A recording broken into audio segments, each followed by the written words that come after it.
नमस्कार दोस्तों, टे इंस्पायर्ड यूट्यूब चैनल में आपका दिल से स्वागत है। सही कहा है किसी ने, दूसरे के साथ किया गया बुरा बर्ताव आपके बर्बादी के सारे रास्ते खोल देता है। अगर आप किसी के साथ गलत करते हो तो आपके साथ भी जरूर गलत होगा। उस वक्त शायद ये बात आपको समझ में ना आए, लेकिन देर से ही सही आपके कर्मों की सजा आपको जरूर मिलती है। आप इससे कभी बच नहीं सकते। जो आपने किया है उसका अंजाम आपको हर हाल में भोगना ही पड़ेगा। अगर आप किसी का दिल दुखाते हो या अगर आप किसी के साथ बुरा करते हो तो देर से ही सही, लेकिन कभी न कभी आपको आपके कर्मों का फल भोगना पड़ेगा। आइए इस बात को हम एक कहानी की मदद से समझने की कोशिश करते हैं। गौतम बुद्ध हर दिन की तरह उस दिन भी सभा कर रहे थे। तब तक एक ने उनसे पूछा कि गौतम बुद्ध, कर्मों का फल कैसा मिलता है? कृपया इस बारे में आप मुझे समझाएं। गौतम बुद्धा कहते हैं, एक समय के बाद रामू और श्यामू नाम के एक गांव में दो भाई रहते थे।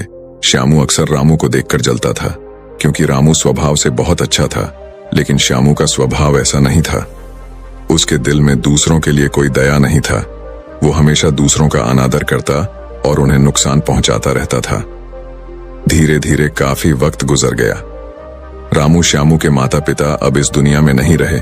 रामू ने खूब अच्छे से उनका अंतिम संस्कार किया और गांव वालों को भोजन के लिए आमंत्रित किया और ब्राह्मणों को दान दक्षिणा देकर उनको विदा दिया। वो हर साल माँ बाप की बरसी के लिए हर साल पंडितों को दान देता और भोजन कराता, लेकिन श्याम को यह बात पसंद नहीं। वह उसे अभी भी देखकर जलता। अगले साल रामू ने राजा को बुलाया और राजा के सामने पूरे गांव को खाना खिलाया और दान दिया ताकि उसे माँ बाप स्वर्ग में खुश रह सके। ये सब देखकर राजा श्याम से बोलते हैं, श्यामू, तुम्हारा भाई तुम्हारे माँ बाप के लिए इतना कुछ करता है, तुम ये सब क्यों नहीं करते? क्या तुम्हें समझ नहीं है कि तुम भी अपने माँ बाप के लिए कुछ ऐसा ही करो? श्याम में कुछ नहीं बोला और वहां से चला जाता है।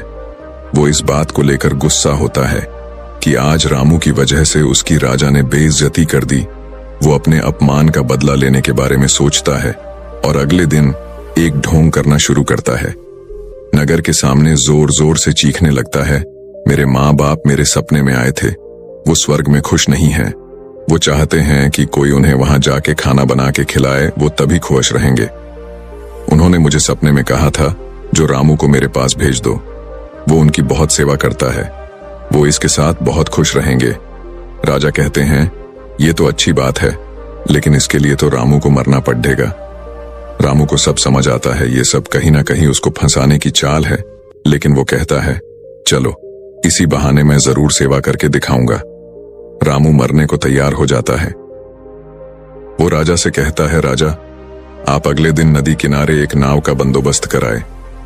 मैं नाव से कूदकर नदी में अपनी जान दे दूंगा और फिर मैं स्वर्ग में जाके माँ बाप की सेवा करूंगा। राजा कहते हैं, ठीक है। अगले दिन ये सारे बंदोबस्त कर दिए जाएंगे। रामू नदी से कूद जाता है और सारे गांव में सबको पता लग जाता है कि अब राम इस दुनिया में नहीं रहा। अब वो भी माँ बाप की सेवा करने के लिए स्वर्ग चला गया। श्यामा बहुत खुश था कि उसका इकलौता भाई दुनिया में नहीं रहा। जो भी राजपाट और जमीन है, अब वो सब उसका मालिक बनेगा।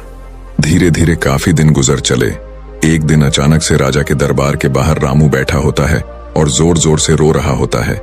राजा के सिपाही दरबार में ले जाते हैं और बोलते हैं, ये चमत्कार कैसे हुआ? तुम जिंदा कैसे हो? ये सब क्या बला है? फिर राम बताता है, मैं स्वर्ग में गया था, मैंने वहां देखा, लेकिन मेरे बाबा अब भी खुश नहीं हैं। वो मेरे पे गुस्सा हो रहे थे। उन्होंने मुझसे बोला, तुम्हें वैसे खाना बनाने भी नहीं आता तुमसे। अच्छा तो श्याम है, वो अच्छा खाना बनता है, इसलिए तुम जाओ और तुम उसे भेज दो। राजा श्याम को बुलाते हैं और सारी बात बता देते हैं कि तुम्हारे भाई ने तुम्हारे माँ बाप के लिए इतना त्याग किया है, लेकिन अब तुम्हारी बारी है। क्या तुम उनके लिए ऐसा कुछ नहीं करोगे? श्याम को अब ना चाहते हुए भी आखिर ये काम करना ही पड़ा है। अगले दिन फिर से सारी तैयारी कराई जाती है, लेकिन राम ने सोचा कि अगले दिन मैं जाऊंगा ही नहीं। अगले दिन मैं शहर छोड़कर कहीं चला जाता हूँ। फिर राम ने राजा को सारी बात बता दी थी। दरअसल वो जिंदा कैसे बचा, उसने पहले ही मछुआरे से अपनी बात कह रही थी कि वो उसकी जान बचाएगा। मछुआरे उसकी जान बचाई और वो 1 महीने तक नगर के बाहर रखा और सही वक्त आने पर राजा के दरबार में उपस्थित हुआ। वो वैसा सिर्फ उसको सबक सिखाने के लिए करना चाहता था। राजा बोले, चलो अच्छी बात है, लेकिन उधर श्यामनगर छोड़ने का प्लान बना चुका था कि अगली सुबह वो वहां नहीं जाएगा। वो रात के अंधेरे में घर छोड़कर भाग लेता है। सिपाही उसे देख लेते हैं और उसे रोकते हैं। वो द्वारपाल के साथ लड़ाई करता है और एक को धक्का देकर वहीं गिरा देता है और पत्थर पर गिरने की वजह से उसे सिर को चोट लगती है और एक सिपाही वहीं मर जाता है। आखिरकार ये सारी बात राजा को पता लग जाती है। राजा उसे माफ करने वाले थे, लेकिन वो अब और गुस्सा हो जाते हैं। फिर अगली सुबह उसे नाव से वैसे धक्का दे दिया जाता है और वो उस नदी में डूब जाता है। अब उसे अपनी गलती का बहुत अफसोस होता है कि यह सब उसने ये क्या किया। जिंदगी की आखिरी मौके पर भी वह दूसरों का बुरा ही करना चाहा और आखिर में उसे भी अपने जान से हाथ धोने पड़े।